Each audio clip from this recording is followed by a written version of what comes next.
ये बात मेरे गांव की है। जब छुट्टियों में मैं अपने गांव घूमने आया था। मेरे गांव में एक पुरानी खंडहर हवेली है जिसमें करीब 65 सालों से वहां कोई नहीं रहता। ये बात मुझे मेरे गांव के दोस्तों ने बताई थी और जब मुझे ये बात पता चली तो मेरा मन करने लगा कि एक न एक बार तो मैं इस हवेली में ज़रूर जाऊंगा। मुझे ऐसी जगहों में जाना और ऐसी बातों को जानना, इन सब में मुझे बहुत ही ज़्यादा दिलचस्पी है। फिर एक दिन मैंने अपने दोस्तों के साथ मिलकर वहां जाने का प्लान बनाया और मैं अपने दोस्तों के साथ मिलकर उस खंडहर हवेली के पास पहुंच जाता हूं। हम लोगों ने देखा कि वहां दूर दूर तक कोई भी नजर नहीं आ रहा था। मैंने अपने दोस्तों से पूछा कि इस रास्ते में कोई आ जा क्यों नहीं रहा और इसके आसपास भी कोई नहीं रहता, ऐसा क्यों? तो मेरे दोस्तों ने बताया कि ये हवेली सिर्फ पुरानी और खंडहर नहीं है, बल्कि ये हवेली एक भूतिया और श्रापित हवेली है। मैं बोला कि तुम इतने यकीन के साथ कैसे कह सकते हो? मेरे दोस्तों ने बताया कि हमारे गांव में इस हवेली के बारे में यही मानना है। कहा जाता है कि इसके बारे में एक पुरानी और सच्ची घटना प्रसिद्ध है। अब मेरे मन में इसके बारे में जानने का ख्याल और भी ज़्यादा बढ़ने लगा।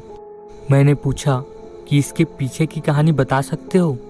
तभी उनमें से एक दोस्त ने मुझे बताना शुरू किया। आज से करीब 65 साल पहले इस हवेली के मालिक इतने बड़े जमींदार हुआ करते थे कि आसपास के पूरे इलाके में उनका ही राज चलता था। उनकी एक पत्नी भी थी जो कि बहुत ही ज़्यादा सुंदर थी और उनका नाम सुलेखा था। उस समय उस गांव में डाकुओं का खौफ हुआ करता था और डाकुओं की फौज जिस गांव से होकर गुजरती उस गांव को पूरी तरह बर्बाद कर दिया जाता था। एक बार डाकुओं के सरदार की नज़र जमींदार की संपत्ति पर पड़ी, जिसके बाद ही उन डाकुओं ने जमींदार के घर डकैती करने की सोची। अब जमींदार भी अपनी सुरक्षा के लिए पहले से ही कुछ नौकरों और सिपाहियों को रखा करते थे। एक दिन उन डाकुओं ने जमींदार की हवेली पर हमला कर दिया। अब सभी सिपाही और नौकर उन डाकुओं से लड़ पड़े और सभी डाकुओं ने मिलकर उसके सिपाही और नौकरों को मार डाला, क्योंकि डाकुओं की संख्या बहुत ही ज़्यादा थी और उनके पास बहुत ही घातक हथियार थे। अब जमींदार तो ये सब देख ही रहा था और उसने सोचा कि मैं अपनी पत्नी और खजाने को कहीं छिपा देता हूँ। फिर उसने हवेली में ही अपने खजाने को कहीं पर छिपा दिया और एक खुफिया दरवाजे के अंदर अपनी पत्नी को छिपा दिया और बाहर से भी दरवाज़ा बंद कर दिया। और कुछ ही देर में ही डाकुओं ने हवेली का दरवाज़ा तोड़ दिया और हवेली के अंदर घुस गए। डाकुओं ने हवेली के अंदर घुसते ही सबसे पहले जमींदार को जान से मार दिया और वो खजाना ढूंढने लगे, लेकिन खजाना उनके हाथ नहीं लगा और वो वहाँ से उनका कीमती सामान लेकर चले गए।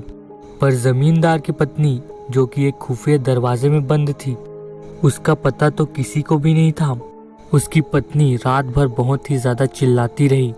उसने लोगों को भी बुलाने की कोशिश की, लेकिन वो अंत तक कुछ भी नहीं कर सकी और आखिरकार भूख और प्यास के मारे तड़प तड़प कर मर गई। उसके मरने के बाद उसकी लाश से बदबू आने लगी और आखिरकार उनके मरने के बाद ही लोगों ने उसे ढूंढा और उनका अंतिम संस्कार किया। कहा जाता है कि आज भी उनकी आत्मा उसी कमरे में है और अपने जमींदार पति का इंतज़ार कर रही है और कहा जाता है कि जब वो ज़मींदार आएगा तभी उनकी आत्मा को शांति मिलेगी।